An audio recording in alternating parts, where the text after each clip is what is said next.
Halo teman-teman ATLM Indonesia, semoga teman-teman selalu sehat dan dilimpahkan banyak rezeki. Kali ini kita membahas patofisiologi ya, materi tentang gangguan elektrolit ya, bagian pertama. Nah, kita tahu bahwa elektrolit utama pada tubuh adalah kalium dan natrium. Walaupun juga ada klorida, kalsium, bikarbonat, bahkan magnesium dan fosfat. Nah, gangguan dapat saja terjadi bila kadar menurun atau meningkat dalam tubuh kedua elektrolit utama tadi, yaitu kalium dan natrium.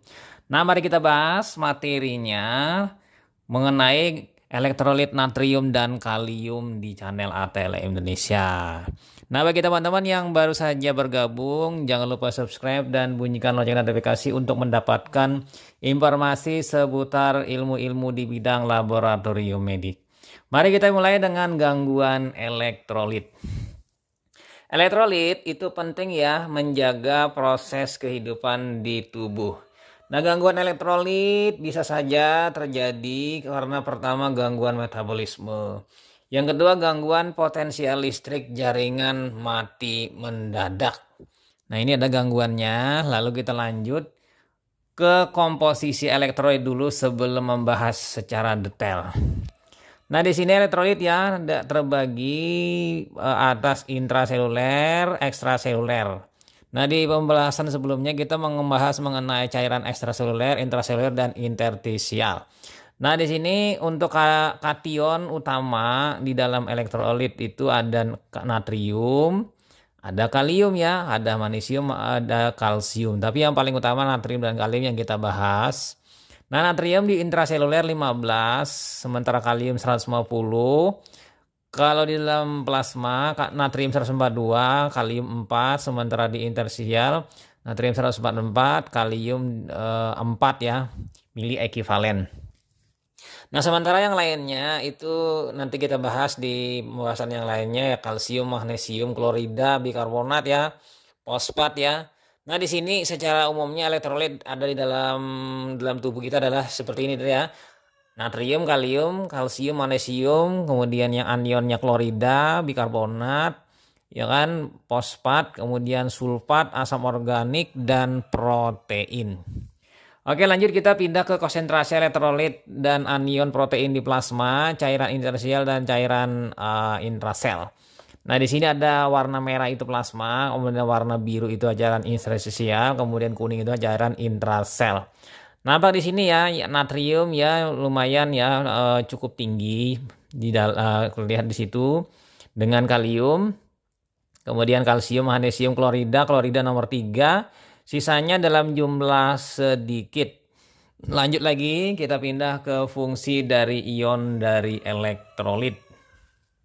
Pertama sebagai kontrol osmosis air. Yang kedua keseimbangan asam basa. Jadi ini pH nanti terkaitnya. Kemudian yang ketiga aliran listrik yaitu potensial aksi pada neuron. Dan mungkin juga sebagai kofaktor enzim misalnya magnesium. Nah, cairan interstisial itu ya dibandingkan dengan plasma itu terdiri ada protein, yang mana protein itu mempertahankan tekanan koloid osmotik plasma. Nah, sementara cairan ekstrasel itu natrium dan klorida, dan cairan intrasel biasanya kalium, mungkin ada protein dan fosfat ya dalam bentuk ion ya, ion 2-. Nah, kita bahas dulu kalium. Kalium dalam makanan. Nah, kalium dalam makanan ini 200 mg itu setara dengan 60 mili ekivalen. Nah, di dalam sayuran, buah, dan daging. Di sayuran ada kentang, buncis 500 mg, kacang 5000 mg, dalam buah itu biasanya di pisang 800 mg, jeruk 1200 mg. Kemudian daging sapi atau ayam 600 mg. Tampak di sini ya yang paling besar itu salah satunya berada di buah, jeruk, dan di sayuran itu ada di kacang. Nah, kita lanjut ke fungsi dari kalium. Kalium adalah kation utama dalam sel untuk repolarisasi membran, kemudian neuroautonomik, Lalu untuk respon neuromuskular terhadap rangsangan. Dan lanjut lagi, deposisi glikogen dan metabolisme protein.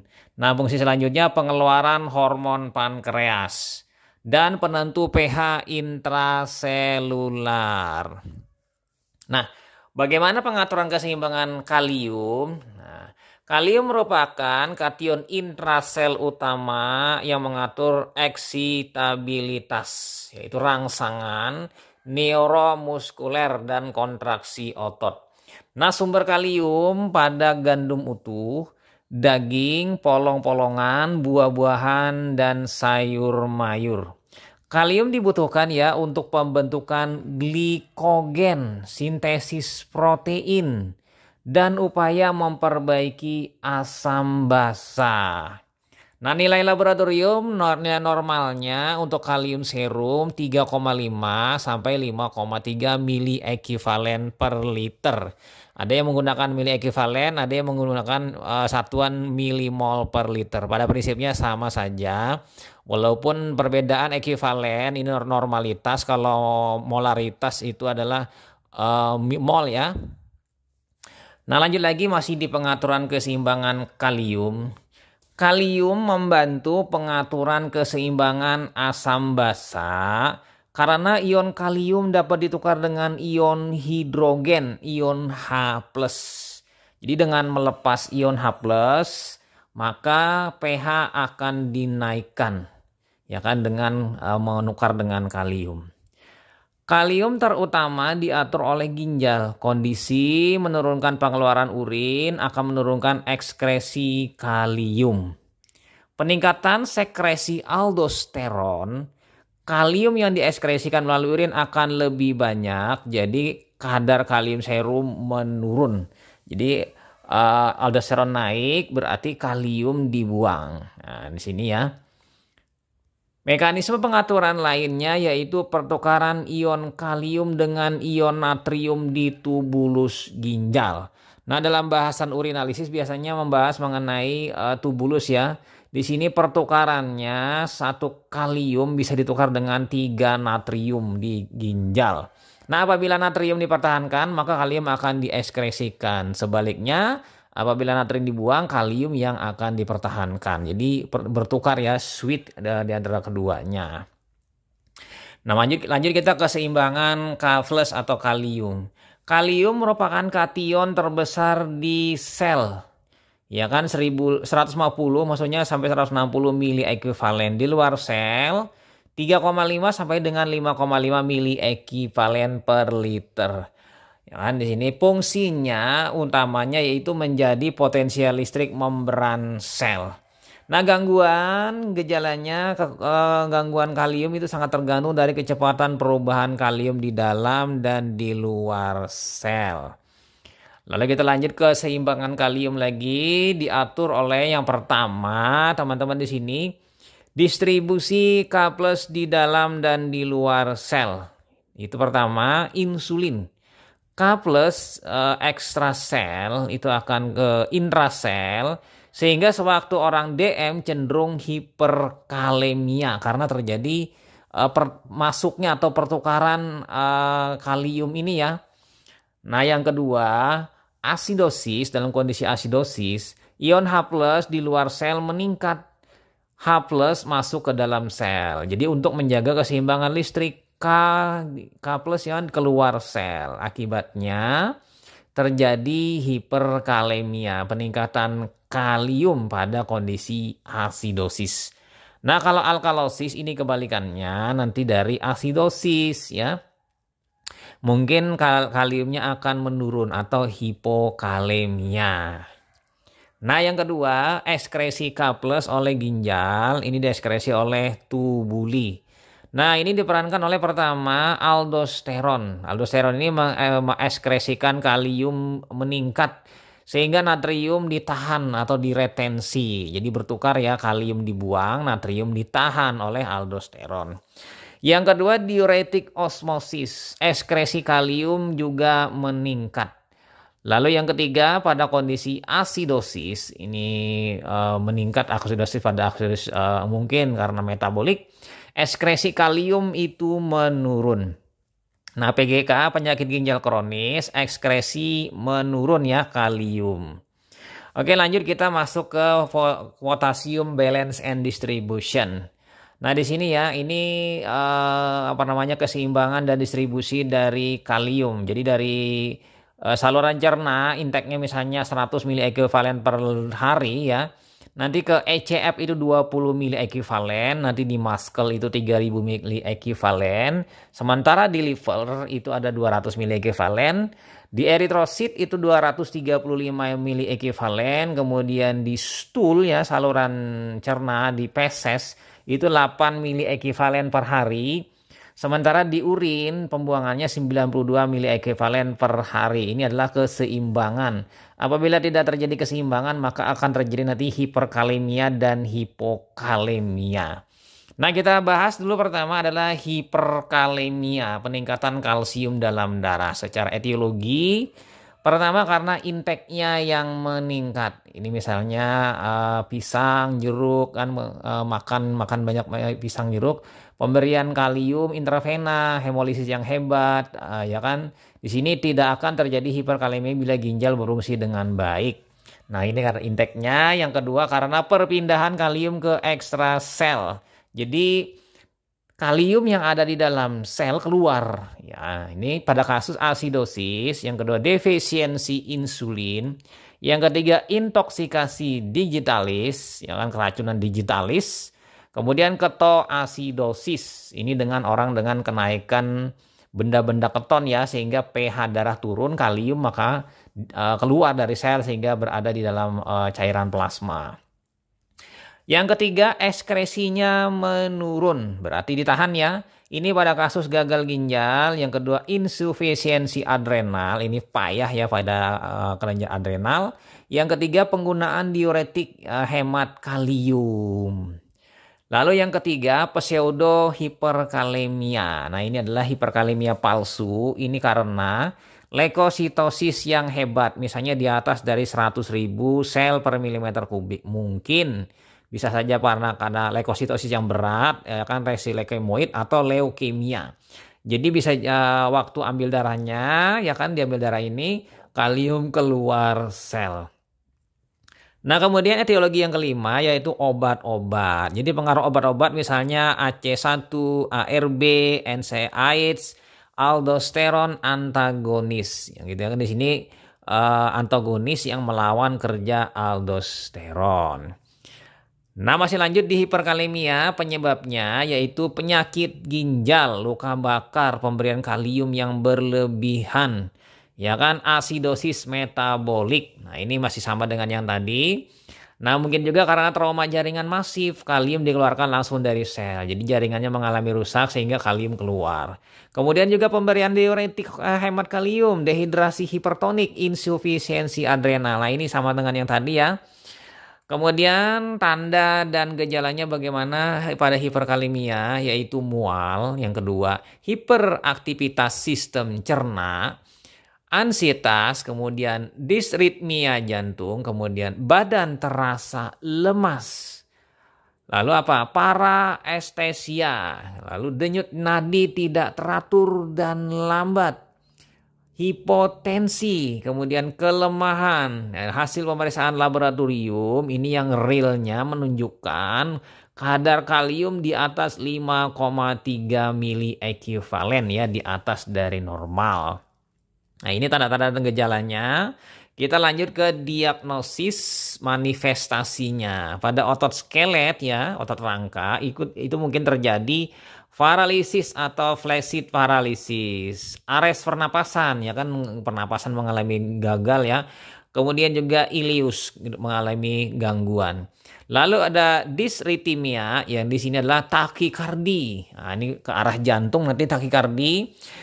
Fibrilisasi ventrikular, sinus bradikardi, kemudian sinus ares, kemudian ritme idioventrikular lambat. Ini adalah diagnosis yang terjadi karena hiperkalemia. Oke, kita pindah dari hiperkalemia ke hipokalemia. Kita lihat dulu dari pertama etiologinya. Nah, satu tanpa defisit kalium total tubuh. Ini pada kasus alkalosis.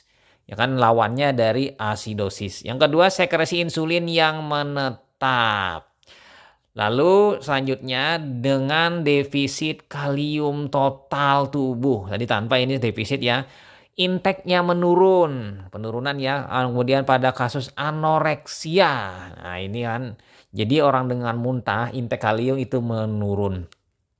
Kemudian hilang. Nah, hilangnya kalium karena saluran cerna, GE, gastroenteritis, diare mungkin, muntah, pada ginjal hiperaldosteron ya atau loop diuretik, pemberian obat diuretik. Lanjut lagi di sini masih di hipokalemia, penyebabnya ya di sini kehilangan cairan gastrointestinal, diare ya seperti tadi, pemberian diuretik, penggunaan cairan intravena yang tidak mengandung kalium secara berlebihan, penggunaan steroid berlebihan, alkalosis metabolik, sindrom Cushing atau tumor ini dapat memproduksi hormon adrenal. Lalu poliuria, ya ini banyak berkemih, pengeluaran keringat berlebihan. Nah, bagaimana tanda dan gejalanya kasus hipokalemia? Yaitu pertama, nadi lemah dan tak teratur. Napas dangkal, tekanan darah turun, anoreksia, nausea, vomitus, kembung ya, otot lemah, kelemahan, keletihan, aritmia, bising usus turun, apno ya, kegagalan pernapasan jika kadar kalium 2,0 mili ekuivalen per liter atau mungkin lebih rendah. Nah, hasil pemeriksaan laboratorium kadar pemeriksaannya kaliumnya di bawah 3,5 mili ekuivalen. Ini kan sudah di bawah ini sudah lumayan ya, tapi kalau dalam kondisi di bawah 2 itu akan parah. Nah, gejala klinis itu terjadi pada jantung yaitu aritmia. Nah, untuk EKG T datar, gelombang U, kite lebar. Lalu ada hipotensi ya, penurunan resistensi perifer. Sementara di saluran cerna, ileus paralisis. Tadi kan ileusnya mengalami gangguan ya. Kemudian yang ketiga pada ginjal adalah osmolalitas urin menurun. Nah, pH urin naik. Kemudian yang nomor 5 pada nomor 4 pada endokrin yang terjadi sekresi aldosteron menurun. Akibatnya ekskresi kalium juga menurun. Yang kedua, gangguan toleransi glukosa oleh karena sekresi insulin terhambat. Nah, lanjut kita ke terapinya bagaimana, yaitu kalium oral atau parenteral atau kalium parenteral ya, hipokalemia berat di sini atau di sini juga mungkin dengan aritmia ya, kemudian gagal otot napas. Nah, di sini dosis amannya ya 10 mili ekuivalen per liter. Oke, lanjut lagi ya teman-teman, di sini masuk ke pindah ke ion satunya yaitu gangguan keseimbangan natrium atau ion Na+.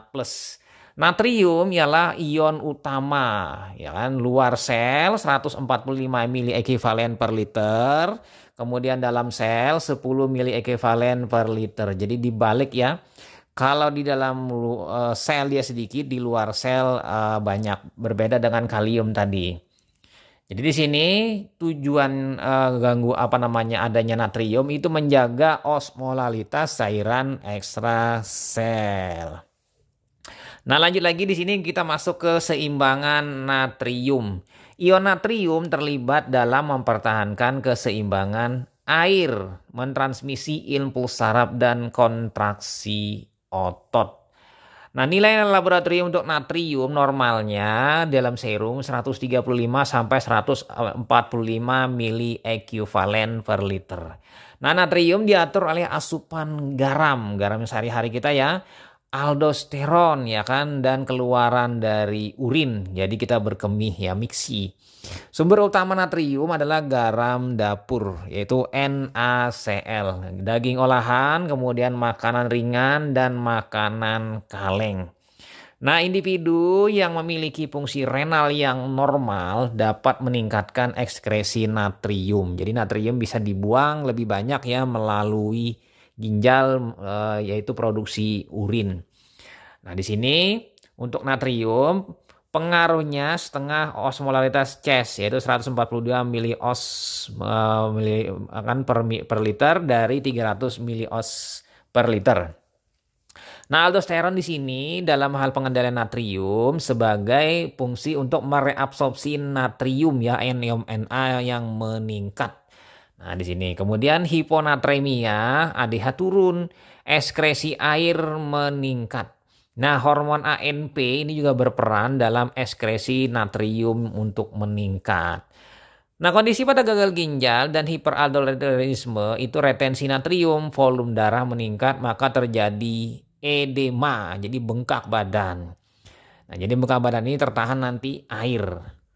Lalu pada insufisiensi adrenal, aldosteron menurun, ya diuretik juga, ini menyebabkan ekskresi natrium meningkat. Jadi hipovolemia, volume tubuh, volume darah itu mengalami penurunan. Nah, kita mulai dengan kelainan pertama yaitu hipernatremia. Nah, hipernatremia cairan intrasel keluar ya. Jadi keluar ya intrasel, masuk ke ekstrasel hingga sel dehidrasi. Akibatnya ADH meningkat. Kompensasi di sini ya, kompensasi tubuh. Jadi akibat dari kompensasi dari tubuh maka terjadi yang namanya haus. Nah, haus tadi memicu untuk minum. Dengan minum maka akan didapatkan intake air, intake ya. Dari sini terjadi namanya pengenceran dari tadi karena haus tadi hilang dengan meminum. Nah, lanjut lagi di sini secara etiologi. Pertama, penyebab dari gangguan ini yaitu kehilangan cairan. Nah, pada kondisi hipernatremia, kehilangan cairan itu disebabkan oleh dua hal. Pertama, insensible loss, yaitu demam, luka bakar. Ini kehilangan karena kasusnya pasiennya mengalami demam dan luka bakar. Luka bakar itu permukaan kulit, ya kan, terutama luka bakar yang luas itu tidak jaringan lemaknya terlepas sehingga air banyak keluar dari permukaan kulit. Yang kedua melalui ginjal, yaitu pemberian diuretik dan pada kasus diabetes insipidus. Yang kedua intake yang meningkat, yaitu pertama pada kasus pemberian NaCl hipertonis. Nah, ini NaCl-nya yang konsentrasinya tinggi, atau pemberian natrium bikarbonat. Nah, kasus kedua pada hiperaldosteron dan sindrom Cushing. Nah, di sini teman-teman ya, jadi dua kondisi ini yang menyebabkan intake-nya yang meningkat. Nah, hipernatremia itu penyebabnya ada beberapa hal. Pertama, diare, kemudian napas cepat, kemudian penurunan masukan cairan karena koma yang lama. Jadi pemberian cairan intravena yang berlebihan yang mengandung kadar natrium tinggi, misalnya natrium bikarbonat, misalnya impus bikarbonat ya, atau impus NaCl. Kemudian lagi yang selanjutnya dialisa peritoneal yang menggunakan cairan glukosa hipertonik. Lalu apa? Sekresi aldosteron yang berlebihan. Ini adalah penyebab hipernatremia, ada sebanyak 6 buah. Nah, bagaimana tanda dan gejalanya untuk hipernatremia? Yang pertama, rasa haus yang berlebihan. Kemudian membran mukosa kering, lalu apa? Turgor jaringan yang jelek. Jadi di situ ya. Lalu lidah kasar dan berwarna merah, kulit berwarna kemerahan dan bengkak.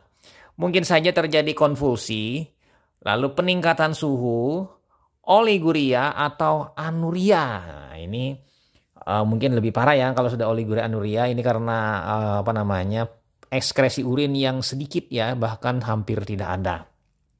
Sementara hasil pemeriksaan laboratorium ya menunjukkan kadar natrium di atas 145 mili ekuivalen per liter. Osmolaritas serumnya di atas dari 295 mili osmolar per kilogram atau BJ urinnya lebih dari 1015. Nah, ini hasil pemeriksaan laboratorium kadar hipernatremia. Nah, untuk gejala klinis itu terutama pada neurologis oleh karena dehidrasi sel otak. Itu pertama karena twitching, yang kemudian latergi, kejang, koma, dan kelemahan otot. Nah, untuk terapi pada keadaan di sini yaitu pada keadaan akut harus segera dikoreksi. Hipernatremia di atas dari 24 jam, koreksi hati-hati dan perlahan. Oleh karena koreksi yang cepat dan progresif, edema akut sel otak ini bisa menyebabkan kematian. Ini dapat dikoreksi dengan cairan oral atau parenteral, dextrosan 5%. Nah, ini rumus defisit cairan ya 0,6 ya pria wanita BB kali natrium plasma ya 140 kurang 1 ya di sini ya teman-teman. Oke, lanjut lagi di sini.